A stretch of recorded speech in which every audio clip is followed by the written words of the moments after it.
Okay, freedom to serve. Kalayaan maglingkod. Alam niyo po, hindi nakapagod maglingkod kung ikaw ay masaya. Tanong mo sa katabi mo, tama po ba? Base sa aking personal na karanasan, maging sa aking obserbasyon, mas mahusay, maganda resulta, produktibo, no? Productive ka, at hindi ka gaano napapagod kapag gumagawa ka ng masaya sa diwa ng pag-ibig. Amin ba? Hindi po ba? Pag masaya kang gumagawa, hindi mo namamalayan, natapos mo na, hindi mo namalayan, hapon na pala, tanghali na pala, pero kapag hindi mo gusto yung ginagawa mo, bantay ka ng bantay sa tagal naman. Break time na ba? Bantay ka ng bantay sa orasan mo. Sa kapaligiran, kahit simple, madali lang ang trabaho, nakakapagod gawin kapag napipilitan ka lamang. Tama ba? Kapag napipilitan ka lang, kahit magaan yan. Diba? Yung mga anak dito, sinabi ng magulang nila, madali maghugas. Tama ba? Madali maghugas. Pag sinabi ng magulang nila, tutoy mo kasi ang tamad-tamad mo naman. May karutong ang tamad-tamad mo. Ang hirap maghugas. Ang hirap bumatilan lang ng baso at pinggan. Alam nyo, nung bata pa ako, may responsibility ay magpuno ng 3 drum na tubig. No? Yan talaga araw-araw yun. From grade 5 until matapos ko yung aking unang college. Grabe, gano'ng kahaba yun, no? Grade 5, 6, 4 na taon sa high school. Nakatatlong taon ako sa college. 8 taon, 8 years. Wala akong ginawa kundi magpuno ng 3 drum ng tubig. Kaya si Pastor Ferdy, lumapad. Napansin niya, hindi yan hindi dahil sa workout kundi. Sabi ko, sikip ka rin yan, no? Ikip ka rin igiba. Gumagalan. Kasi nga, nakaikip. At yun yung responsibility ko. At masaya akong gawin yan dahil mahal ko ang aking pamilya. Ito rin ang karanasan ng mga unang mananampalataya. Hindi sila napagod maglingkod, no, sa kanilang kapwa dahil sa pag-ibig ng Diyos at dahil sa kanilang pag-ibig sa kapwa mananampalataya. Tunay na kapag gumagawa ka ng may kalayaan sa diwa ng pag-ibig, gumagawa ka ng may kasiyahan, gumagawa ka ng may kasilahan, at gumagawa ka ng buong inam. Can you say amen to that? Amen. Sige, basahin natin. Acts chapter 4, verse 32. Okay, let's read together. Sabay-sabay. Nagkaisa ang damdamin at isipan ng lahat ng mananampalataya at di ikinunin man na sarili niya ang kanyang mga ari-arian kundi para sa lahat. Taglay ang dakilang kapangyarihan, ang mga apostol ay patuloy na nagpapatotoo tungkol sa muling pagkabuhay ng Panginoong Yesus at ang masaganang pagpapala ay tinaglay ng lahat. Verse 34. Walang pinakapos sa kanila sapagkat ipinagbibili nila ang kanilang lupa o bahay at ang pinagbilhan ay ipinagkakatiwala nila sa mga apostol. Ipinamamahagi naman iyon ayon sa pangailangan ng bawat isa. Ganoon ang ginawa ni Jose, isang Levitang taga-Cyprus na tinawag ng mga apostol na Bernabe, na ibig sabihin, anak ng pagpapalakas loob. Verse 37. Pinagbili niya ang kanyang bukid at ipinagkatiwala sa mga apostol ang pinagbilhan. Alam niyo itong Acts chapter 4, verses 32 to 37, natawag yan summary report. At second summary report yan. Pangalawa, ang unang summary report makikita natin sa Acts chapter 2. Acts chapter 4, another summary report ni Luke, no? Tungkol sa ano na ba ang nangyayari sa church. Okay? At ito ay isang magandang report. It's a good report. It's a beautiful report. No? Dahil, alam nyo, hindi na minsan nangyari na sila'y nagmamahalan. Minsan kasi tsamba lang, no? Parang yung mga mag-asawa dyan, sweet. Sweet. Pero tsamba lang, hindi araw-araw sweet. Pero dito, kung makita natin, wow, what a good report. Na hindi siya tsamba, kundi yun ang karaniwan. Karaniwan, they are good. No? Hindi pa minsan-minsan lang, kundi araw-araw. Walang sawa, walang pagod, na ginagawa nila magmalasakit sa bawat isa. No? At ito ay nakatala dun sa Luke chapter, o Acts chapter 2 verse 46. Yung sinabi kong first report, no? Sige nga, sasamahan niyo ako sa pagbasa. Acts chapter 2 verse 46. Sabay-sabay po tayo. Araw-araw sila'y nakakatipon sa templo at nagpipira-piraso ng tinapay sa kanilang mga tahanan na masaya at may nalinis na kalooban. Tsamba ba? Hindi, no? Araw-araw. Tabi kayo yung katipin mo. Sana tayo rin araw-araw. Tayo rin araw-araw. Amen ba? Hindi naman nawawala ang tampuhan. Hindi naman nawawala. We are human. Tao lang tayo. Pero sikapin natin. Amen? Amen. Sikapin natin. Ngayon yun ang ating tutuklasin ngayon.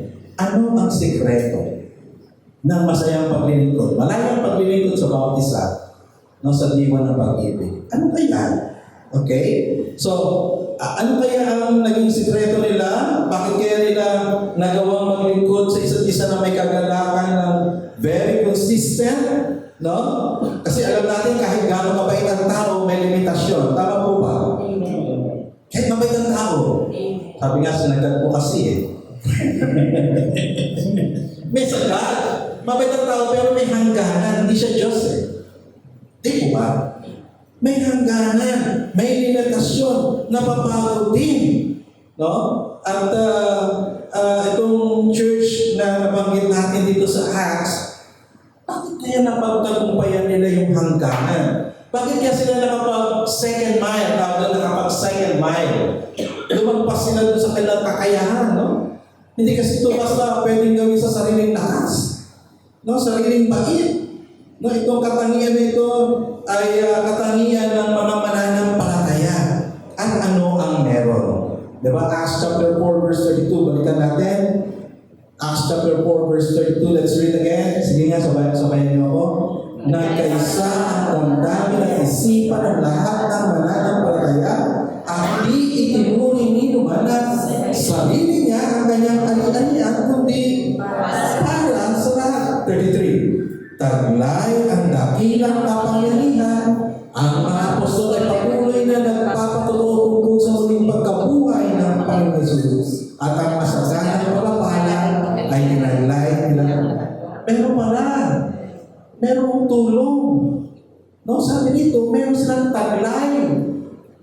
Meron silang, sa ano pa? Sa Batangas pa, may galing. Ay, may galing ang tao yan. Di ba? Ang mga Kristyano meron din. Ano yun?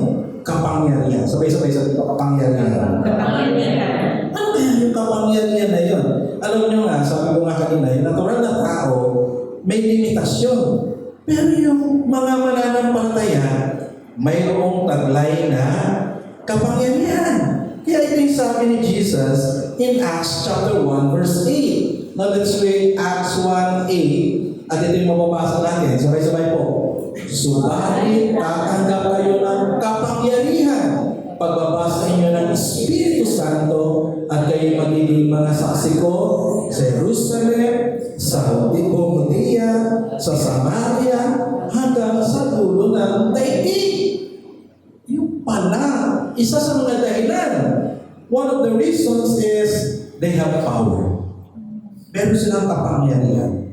At walang iba kundi ang banal na Espiritu, mga kapatid, pag tinanggap mo si Jesus. Pag sumampalataya ka kay Jesus, tinanggap mo rin ang banal na Espiritu. Sabi mo sa katabi mo, manampalataya ka. Kasi kapag hindi ka sumampalataya, you will not receive the Holy Spirit. Hindi mo tatanggapin ang banal na Espiritu. Pero pag sumampalataya ka kay Jesus, ang banal na Espiritu ay tataglayin mo rin. Alam niyo po, nung ako'y nasa Batangas, nagpasok ako 19 years old. Kasi sa Pebe, pumasok ko 18, bibigyan ko kagad ng Disney ng church. 19, 20, mga ganon, edad ko, between 19 and 20. Ako'y nagtigil sa Lower Batangas, nagpasok ako doon ng batang-batang. Meron isang makukulang na lumapit sa akin. Alam niya, sa Batangas marami, mga manggagawa. Alam niya mga taga-Batangas, mga manggagawa. Sabi niya, Pastor, gusto mo kulangin kita? So, sabi ko, paano? Sabi niya, ibigay mo sa akin lahat ng information na kailangan kong ibigay. Kanya, ibigay mo sa akin lahat ng information na kailangan ko. Magtataka ka. Isang araw, tatayo ka sa gitna ng kalsada, tanghaling tapat, pero hindi mo maintindihan. So, ganun po ba ako? Sige po, ganun lang pala. Ito pangalan ko, ito. Lagay ko lahat. Okay? Lagay ko lahat. Tapos sabi ko sa kanya, aabangan po ha.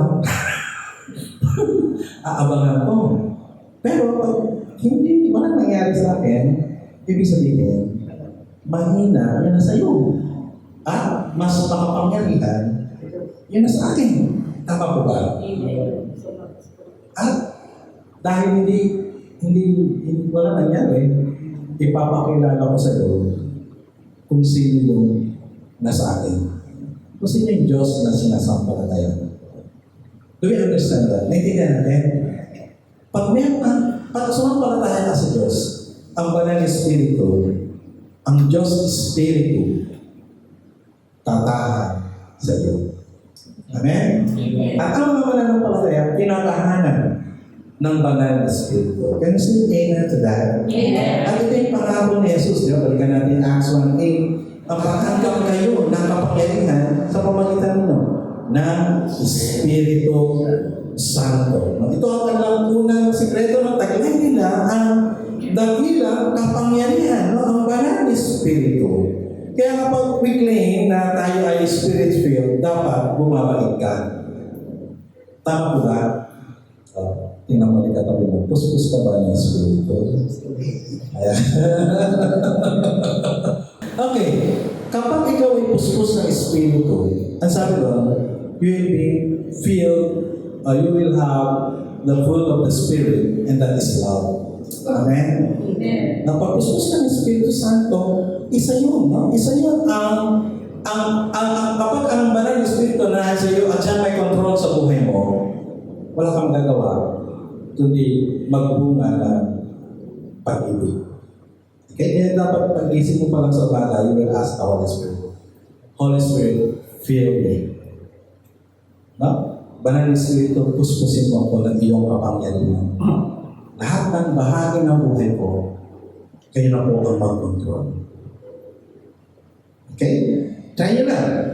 Pag-isip sa umaga, your prayer is, Banal na Espiritu, ito ang buhay ko. Isinusuko ko sa iyo. Kayo po ang maghari sa akin. Kalooban mo masunod sa akin. Bakit mahalaga iyon? That's the question. Bakit mahalaga na tayo ay mapuspos ng Banal na Espiritu? Dahil kapag puspos ka ng Banal na Espiritu, you will be filled with loving kindness. Puspos ka ng kagandahan mo. Ika'y mapupuspos ng kagandahan mo. Diba? At yun ang magiging response natin sa paggawa ng mabuti sa iba. Balikan natin verse 33. Okay? Verse 33. Let's read together. Sabay-sabay. Taglay ang dakilang kapangyarihan. Ang mga apostol ay patuloy na nagpapatotoo tungkol sa muling pagkabuhay ng Panginoong Yesus at ang masagalang pagpapala ay tinaglay nilang lahat. Okay. Ganito yung scenario. This is the sequence. First, filled by the Spirit. Amen? Puspos ka ng Espiritu. At kapag puspos ka ng Espiritu, may bunga ng Espiritu.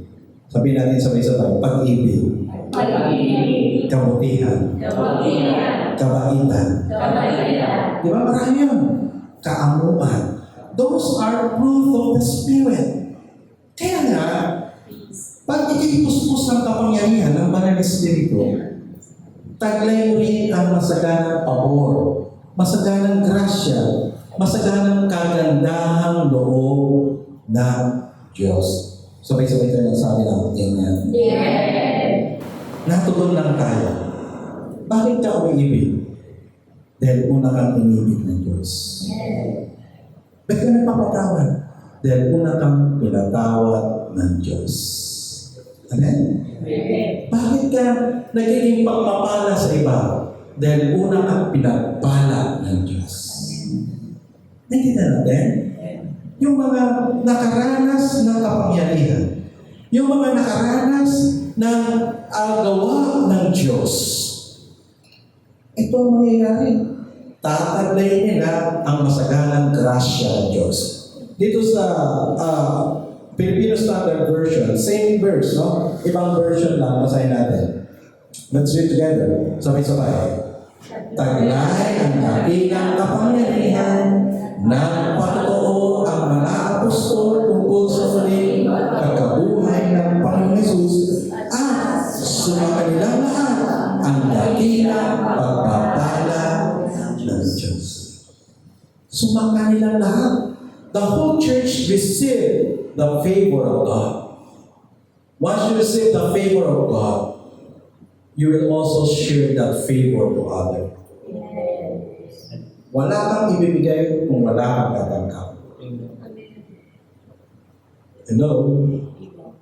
Di po ba? Alam niyo, si Joy, nung una kong makita, hindi naman ako gusto before eh. Parang ganito lang itsura. Nagpipreach ako dun sa recto. Sa isang lumang simbahan. Hindi niya ako pinapansin. Kahit tawa ko sa Piolo, hindi niya ako. Kita ko siya sa kitchen.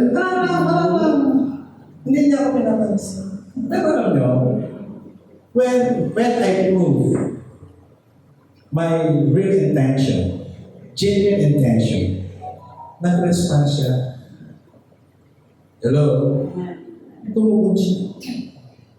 Kailan siya nag-respond sa love ko nung pinatunayan ko yung sarili ko sa kanya. Pinatunayan ng Diyos ang pag-ibig niya sa atin. Tinanggap natin yung kanyang pag-ibig. Ang response natin. Kaya to love God and to love our neighbor. Amin po ba? Tinaglay nila ang Diyos, ang kapangyarihan. Nakaranas sila ng pabor ng Diyos, ng kagandahang loob ng Diyos. And you know what? God's grace is dynamic. God's grace is powerful.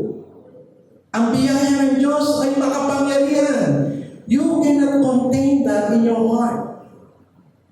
Hindi mo yan ikukulong. May ikukulong sa puso mo.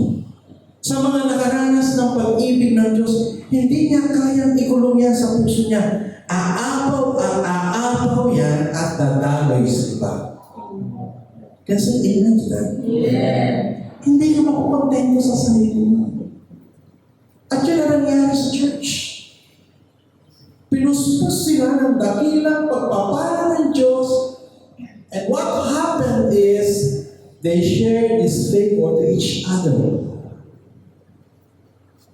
Diba? Ibinahagi nila itong kagandahan loob sa bawat isa. And very genuine. Very genuine. Hindi showbiz. Yung artista, tapos pag may camera na, tsaka mga politiko para sa artista politiko. Pag may camera, kuha ng bagong wala na. Wala na camera. Ako na ako. Showbiz din po ba?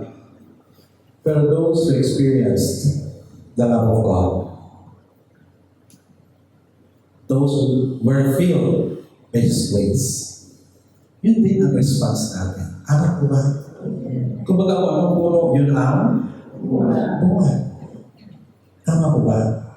Tumanggap ka ng pag-ibig, ano ibibigay mo sa iba? Pag-ibig din. Tumanggap ka ng pang-unawa ng Diyos, ano ibibigay mo sa iba? Pang-unawa. O sabi mo sa katabi mo, kaya ngayon unawa kita.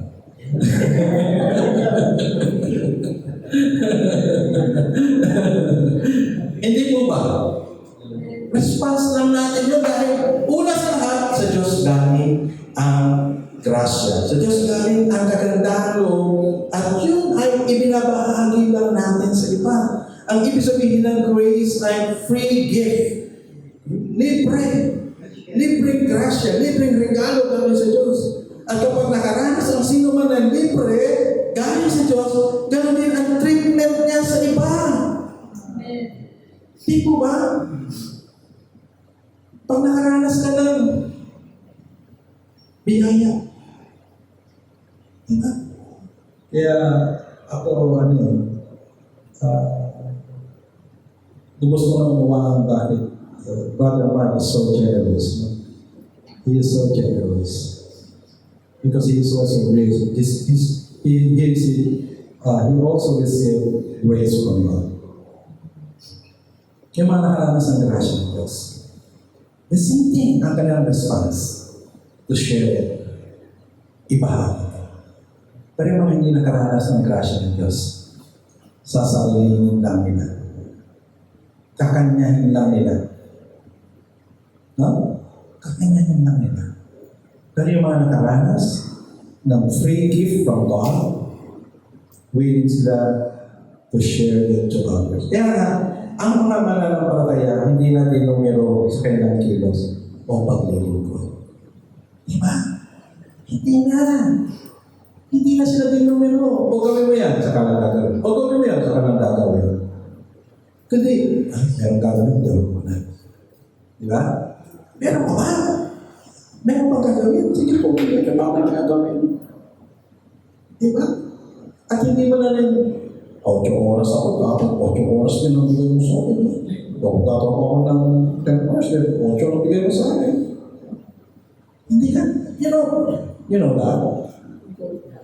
Iba na, no? Iba na attitude natin. Amen po ba? Nag-iiba na attitude ng mga nakaranas ng biyaya ng Diyos. Di po ba? Iba na kanyang attitude sa paglilingkod. Hindi na sila sa ilalim ng kautusan gumagawa.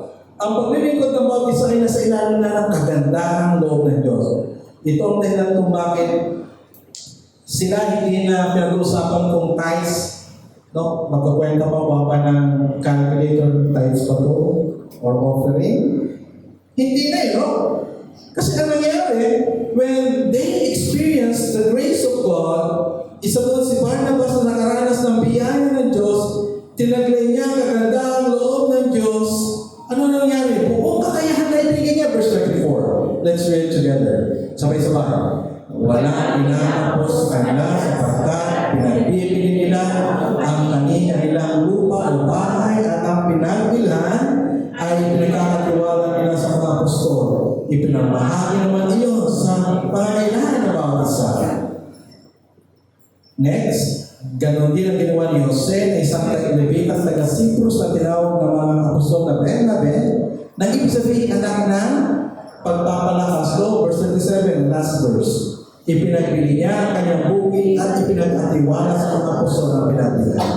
Ano yung kung sa kautusan lang siya, di binibenta siya, papuntahin niya. Yung tithes ibibigay niya. Pero hindi niya natuwenta. Sabi gano'n lahat, ibinigay. Pero alam niya, ang bakal nito, ganito. Kasi baka naman, ibenta niya yung mga ari-arian niya, baka ibenta ni Bebe ito, magalit si Mark sa akin.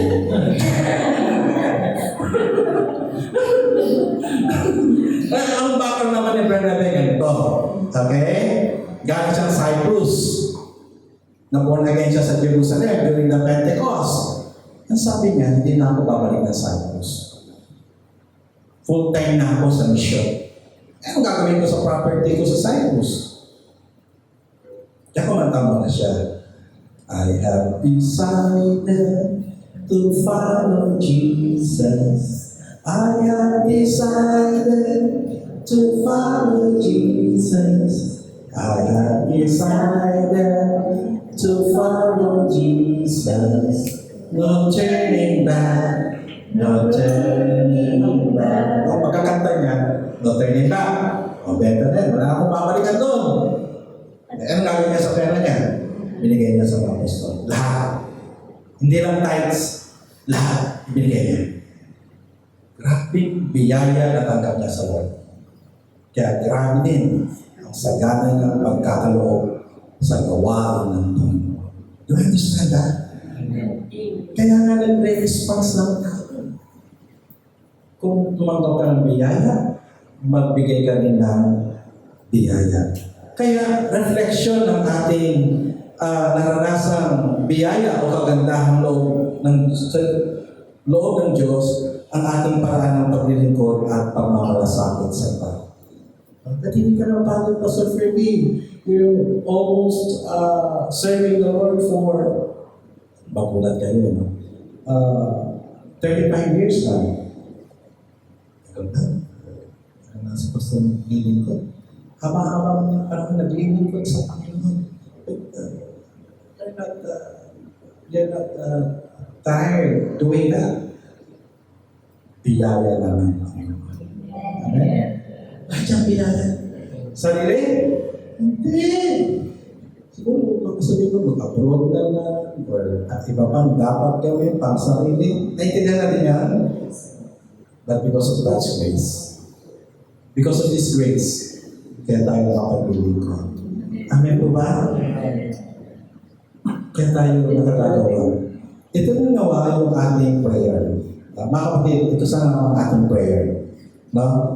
Na maglingkod tayo ng may kasiglahan, may buong kakayahan, baka man nasa kita, magmahalan sa mga isa, dahil tayo ay minahal lang din naman ng Panginoon. Hingin natin sa Diyos, Panginoon, puspusin mo ako na iyong kapangyarihan. At Panginoon, puspusin mo ako ng iyong kagandahan. Amen? Amen? Amen. Dahil ang Diyos sa pagkakataon ito, kami nagpapasalamat sa iyong dakilang pag-ibig sa amin. Sa iyong kagandahan loob, Panginoon, na hindi nanulukat. Hindi mo kami sinusukat, Panginoon. Minalan mo kami ng labis. Tinanggap mo kami kung sino kami, Panginoon. We are sinners. We are rebellious people. Yet, you receive us. At kasama kami sa pinag-alayan mo ng iyong buhay doon sa Krus Kalbaryo. Panginoon, sa pagkakataong ito, narito ang aming buhay. Alam mo mga struggle namin, Lord. You know our struggle. You know, Lord, what is happening in our hearts, in our minds. Walang sino man sa amin makapagtatago sa inyo. Pero alam po namin, ang biyaya mo hindi lang sapat, labis pa para sa amin. Patuloy kang magtagumpay sa buhay nito. Iniling ang Banal na Espiritu na maghari sa aming buhay, sa aming puso, sa aming isipan. Kontrolin mo ang buhay namin. Holy Spirit, asking, control His life. Maghari ka sa amin. And Lord, alam po namin na kapag taglayin namin ang kapangyarihan, mararanasan din namin ang iyong kagandahan loob, Panginoon. Those blessings ay nangyayari dahil kami ay sumasampalataya sa inyo. Kaya sa ito, Panginoon, hayaan ang iyong grasya, puspusin kami. Taglay namin ang grasya, puspusin kami upang makapaglingkod kami sa inyo na may kagalakan, na masaya ang puso, na may pag-ibig, Dahil ikaw ang unang umibig sa amin. Nakita mo mga kamay na nagtaas kanina, Panginoon. You know them one by one. We want to commit them to you, Lord. Amin silang isinusuko sa inyo, Panginoon. And our prayer is, may your will be done to their lives in Jesus' name. Maghari ka sa kanila. Punuin mo sila ng iyong pabor, Panginoon, ng iyong grasya. Taglay nila yung pabor ng iyong grasya. At hayaan, ito ay dumaloy sa iba. Maranasan ng iba ang naranasan nilang biyaya na nagmula sa iyo. Salamat po, Diyos. Salamat. Salamat at salamat. Sapagkat ang pinagaharian ng iyong kapangyarihan ay pinagaharian din ng iyong kagandahan mo. Ipagkaloob mo yung mayamang biyaya. Basbas sa pagsasama na nawa. Patuloy kami pakatuspusin na kapangyarihan sa pamamagitan ng Banal na Espiritu. Ipagkaloob lahat ng mabuting bagay na kailangan namin. Punuin din kami ng kagandahan mo. Maranasan ang kalapitan mo, ang iyong pag-iingat at tagumpay sa lahat ng aming gagawin. Ibalik lang natin ang papuri, pagkakila, pagkawalalati sa pangalan ng Ama, ng Anak, at ng Espiritu Santo.